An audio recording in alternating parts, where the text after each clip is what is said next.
semuanya, Assalamualaikum warahmatullahi wabarakatuh. Shalom, Salve, Namo Buddhaya, Om Swastiastu.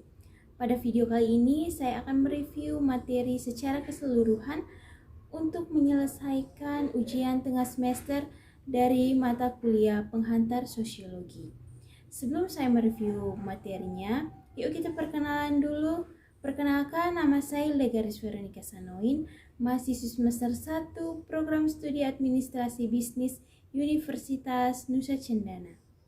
Materi yang akan saya review diambil dari 8 buku yang berjudul yang pertama The Cambridge Companion to Durkheim, yang kedua Auguste Comte, yang ketiga A Modern Human Sociology, A New Sociology, yang keempat Essential Concept in Sociology, yang kelima The Study of Sociology, yang keenam Introduction to Sociological Theory, History, Concept, and Theory, yang ketujuh Introduction to Sociology, dan yang kedelapan Introduction to Sociology by Open Class College. Materi yang pertama, apa arti Durkheim bagi ilmu sosial dan teori saat ini? Ini adalah pertanyaan sederhana yang menipu. Salah satu cara untuk menjawabnya yaitu dengan menempatkan twist dekonstruktif pada standar literatur sosial tentang produktivitas dan ilmu pengetahuan. Penulis menghasilkan teks untuk menyampaikan pesan kepada orang lain dan memiliki daya yang sangat luar biasa di dalam konteks tersebut, dan di mana pada akhirnya dibentuk sebagai kata-kata, ide-ide, struktur, perasaan yang mendasarinya. Emile Durkheim bukan hanya seorang individu, tetapi kepala secara bersamaan dan simbolis yang secara nyata dari sebuah gerakan organisasi, yaitu tentang sosiologi. Segala hal diakui oleh sosiologi, dan Durkheim di Prancis merupakan seorang sosiolog dunia yang memiliki serta menjabat sebagai direktur utama. Ada pula dicatat oleh Durkheim fungsi utama militer yaitu bela diri nasional, menyiratkan bahwa ada kolektivitas nasional yang harus dipertahankan di negara-negara liberal seperti di Prancis, dan memiliki solidaritas yang tinggi serta nilai moral. Oleh karena itu, hanya dengan sejarah kita dapat memberikan penjelasan tentang keragaman tak terbatas dari aspek yang dapat diambil oleh sifat manusia. Kesadaran yang pluralisme merupakan aspek esensi moral. Beberapa karya Durkheim meliputi pembagian kerja dalam masyarakat yang diterjemahkan oleh George Simpson pada tahun 1964, kemudian ada juga yang diterjemahkan oleh W.D. Hales, dan juga ada karya yang berjudul Durkheim dan Hukum yang diedit oleh Stephen Lucas. Auguste Comte secara luas diakui sebagai pendiri ilmu sosiologi dan agama kemanusiaan. Kontribusi Comte terhadap sejarah dan filsafat ilmu telah dipengaruhi oleh metodologi yang positif dan juga terkenal di dalam sosiologi. Comte berasumsi bahwa revolusi dalam budaya dan masyarakat modern belum mencapai tujuan akhir. Laporan sesat Comte tentang pengetahuan pada tahun 1840-an, ilmu-ilmu sosial dalam pengertian modern yang harus diperangi, filsafat baru yaitu filsafat yang bukan tentang tatanan perbedaan tetapi tentang urutan, bagaimana perbedaan-perbedaan itu sendiri didiferensial perbedaannya. Sosiologi patologi terjadi dalam bentuk-bentuk solidaritas. Analisis patologi semacam itu belum pernah tertuju pada kontrol ilmiah. Akhirnya Comte berpendapat bahwa pengetahuan tentang keadaan masa depan, keadaan positif, lebih pasti daripada keadaan saat ini. Meskipun itu fiktif, selain poin metodologis ini, ada salah satu yang sangat mendasar yaitu teoritis yang perlu diperhatikan. Elemen-elemen ini berkembang menjadi modifikasi yang sangat induktif. Dalam cara tesis sosiologi yang disajikan, kita dihadapkan dengan masalah menganalisis produksi dan organisasi. Sosiologi muncul dari kondisi yang mungkin oleh ilmu-ilmu sebelumnya, terkhusus astronomi dan fisika dalam perjuangan mereka menuju teknologi yang lebih maju. Maka ada keraguan bahwa tidak semuanya baik-baik saja setelah membangun sebuah sosiologi. Pada dasarnya hipotesis menunggu konfirmasi yang jelas atau sosiologi kompeten seperti dikatakan oleh Durkheim menjadi lebih signifikan dan di mana itu pun diambil secara serius. Mark Canbury menyimpulkan dengan baik pada tahun 1999, setahun sebelum kematiannya, bahwa sosiologi adalah hal yang paling modis, radikal dan populer dari semuanya dalam suatu mata pelajaran di kalangan akademik. Di universitas baru seperti pertambangan memperoleh tempat yang khusus sebagai salah satu pelajaran yang sangat berkaitan dan menyatukan filsafat, ilmu sosial, antropologi, ekonomi, sejarah, dan ilmu-ilmu lainnya, dan menjadi sebuah hal yang sangat positif. Bagi ilmu-ilmu sosial saat ini, konsepsi dari Comte tentang kemanusiaan dapat memberi dasar bagi pertahanan sosiologis, gagasan masyarakat terhadap sosiologis, dan bagaimana Comte mendirikan sosiologi sehingga menghasilkan teori klasik tentang dinamika modernitas.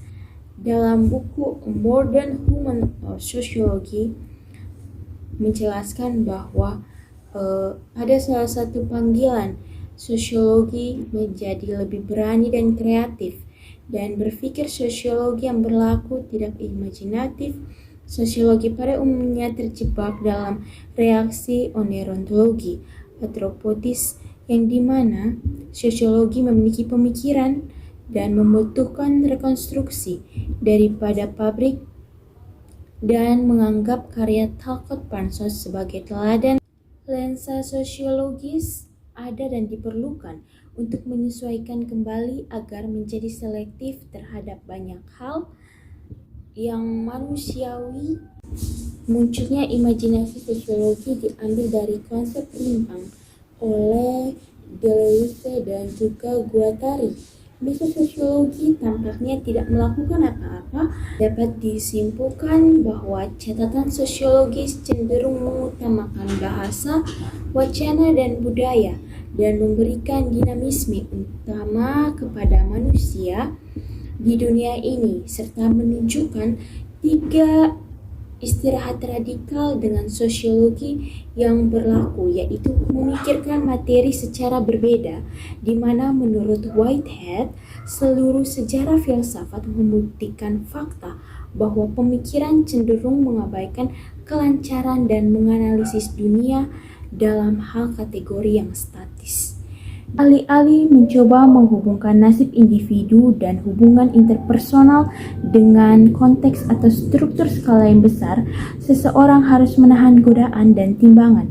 Sedangkan konsep individu dan hubungan sosial di mana sosiologi adalah sesuatu hal yang harus menjadi cara untuk pembuatan atau harus terikat di dalam pengembangan di dunia. Kita lanjut, ada materi dari buku Essential Concept in Sociology yang menjelaskan bahwa Mikhail Fromm menghubungkan studi bahasa dengan kepentingan sosiologi menjadi arus utama dalam kekuasaan.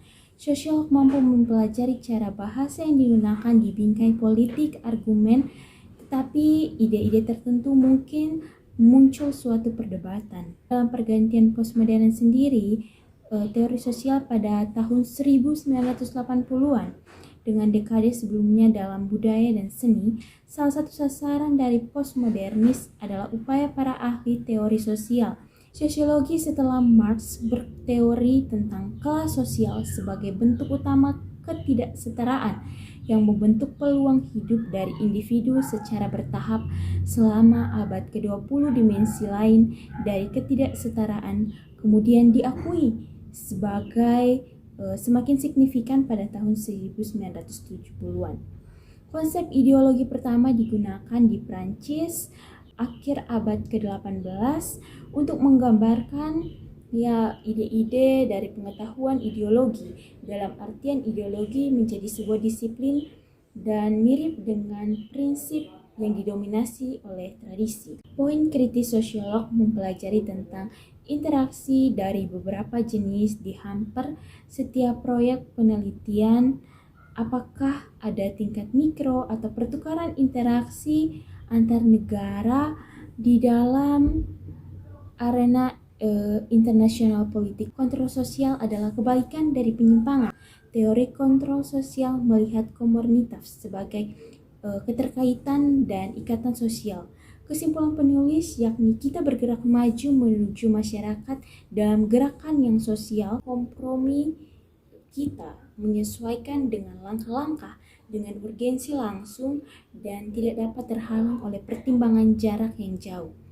Hal ini juga nanti akan ditelusuri secara mendalam mengenai hal-hal yang mengusulkan atau yang menjadi pendukung di dalamnya, yaitu seperti bias pendidikan, bias patriotisme, kelas bias, dan bias politik serta bias teologis. Gagasan yang paling tidak masuk akal tentang penyebab akan menghasilkan efek apa yang sering diungkapkan. Adanya undang-undang rasional berdasarkan hanya bisa pada teori perilaku yang sebenarnya dan hanya dapat diperoleh dari teori pikiran yang sebenarnya, harus mengakui sebagai sambungan langsung tindakan dengan perasaan.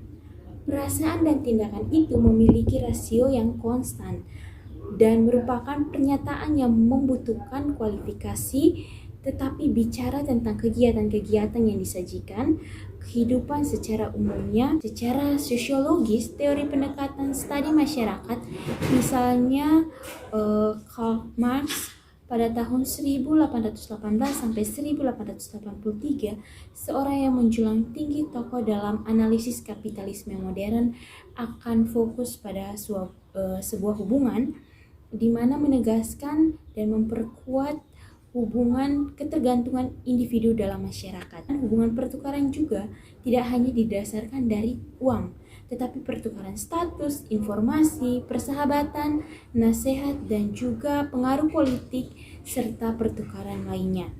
Teori sosiologis berfokus pada bagaimana makro atau skala yang besar struktur organisasi seperti kapitalisme dan struktur gender, politik, serta ras, dan membentuk sebuah lingkungan sosial. Bagaimana struktur ini membatasi pilihan dari peluang yang tersedia individu di mana memiliki niat untuk berbaur antara satu sama dengan yang lainnya. Bagaimana mereka bisa membentuk pola tindakan sosial dan interaksi yang terjadi, tapi juga memperhatikan mikrodinamika pengalaman individu dan juga pembentukan sosiologi dari Auguste Comte yang merupakan sosok yang paling terkait dengan pendirian awal sosiologi, menganut pendekatan ilmiah, pencerahan, dan menyesuaikan dengan studi tentang masyarakat manusia. Pentingnya realitas sehari-hari dan pengalaman sehari-hari dalam bagaimana individu membangun pengetahuan tentang dunia sosial mereka.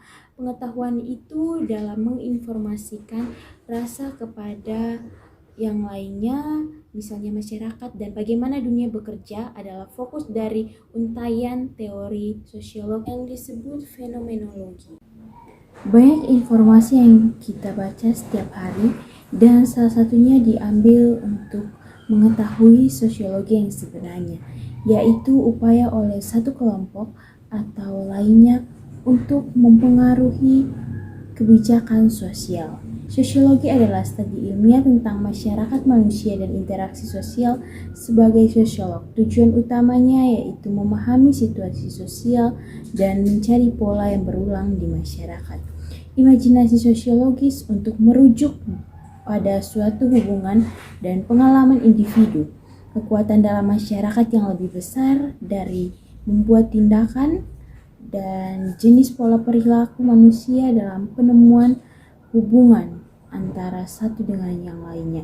Sosiologi berfokus pada setiap aspek masyarakat dan setiap hubungan antar individu Saat mempelajari sosiologi, Anda diminta untuk melihat di dunia. Sosiologi secara umum digambarkan sebagai salah satu ilmu sosial dan sains yang mengacu pada ilmu yang mempelajari tentang tubuh manusia, hewan, dan tumbuhan. Sosiologi juga menggunakan metode umum yang sama untuk penyelidikan yang digunakan dalam ilmu alam. Tujuan utama dari pekerja sosial adalah untuk membantu orang memecahkan masalah mereka, sedangkan tujuan sosiologi adalah untuk memahami berdirinya mengapa masalah itu ada di dalam pekerja sosial dan juga memberikan bantuan bagi individu dan keluarga yang memiliki gangguan emosi dan masalah atau mengalami kesulitan yang berakar dari kemiskinan serta masalah keberlanjutan lainnya yang berasal dari struktur masyarakat. Sosiologi membedakan antara seks dan gender. Seks mengacu pada perbedaan fisik dan biologis antara pria dan wanita. Gender mengacu pada jenis kelamin. Faktor terpenting yang membentuk citra diri serta identitas sosial di masyarakat. Seks umumnya merupakan status yang dianggap berasal dari jenis kelamin dan dipelajari dalam proses sosialisasi. Perubahan sosial yang dialami terdiri dari setiap modifikasi dalam organisasi sosial suatu masyarakat dalam bentuk sosialnya, yaitu berperan sebagai lembaga sosial yang dimana dapat berlangsung secara bertahap dan relatif lebih cepat. Untuk itu dapat dicapai melalui cara-cara yang menyebabkan beberapa perubahan sosial serta melibatkan perilaku kolektif, tindakan sosial yang relatif spontan. Perilaku kolektif sendiri sering dibagikan oleh sejumlah besar orang yang dimana tidak memiliki pengetahuan atau akar dari sumber informasi yang tidak jelas.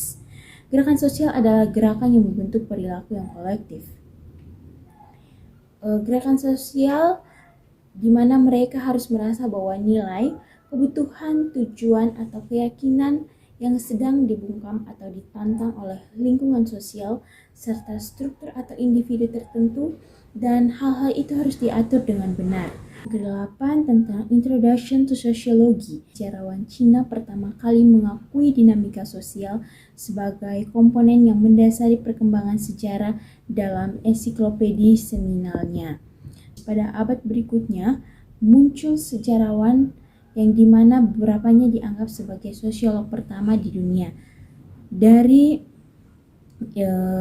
Tunisia seperti Ibn Khaldun, dia menulis tentang banyak topik yang menarik saat ini dan menetapkan dasar bagi sosiologi dan ekonomi modern, termasuk teori konflik sosial, deskripsi ekonomi politik, dan sebuah studi yang menghubungkan kohesi sosial tentang suku dengan kapasitasnya dalam kekuasaan, di mana sosiologi mempelajari tentang peristiwa sosial, interaksi, dan pola. Mereka kemudian mengembangkan teori untuk menjelaskan mengapa ini terjadi dan apa yang dapat dihasilkan dari mereka. Dalam sosiologi, teori adalah salah satu cara untuk menjelaskan berbagai aspek interaksi sosial untuk menciptakan proporsi yang dapat diuji tentang masyarakat. Pendekatan sosiologi terhadap agama, bahasa, dan di mana istilah agama menggambarkan berbagai sistem kepercayaan dan praktek yang mengenai apa yang harus menentukan untuk seseorang dapat menjadi suci atau spiritual. Sementara perspektif fungsionalis melihat bagaimana kesehatan dan penyakit masuk ke dalam masyarakat sehingga berfungsi untuk mengatasi penyakit yang diderita oleh masyarakat.